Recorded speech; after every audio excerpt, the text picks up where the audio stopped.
முருகப்பெருமானின் 6 புனித படை வீடுகளில் முதல் இடம் பெறுவது திருப்பரங்குன்றம் ஆகும். இது மதுரைக்கு அருகில் உள்ள மிகப் பழமையான குகைக் கோவில்களில் ஒன்று.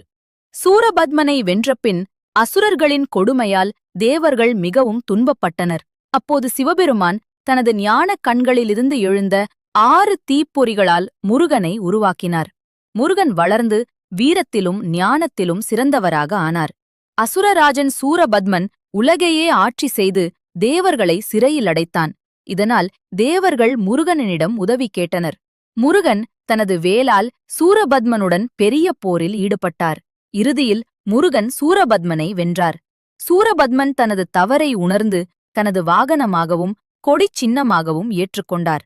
தேவயானையுடன் திருமணம் போரில் வெற்றி பெற்ற முருகனுக்கு தேவர்களின் அரசன் இந்திரன் தனது மகள் தேவயானையை திருமணம் செய்து கொடுக்க முடிவு செய்தார்.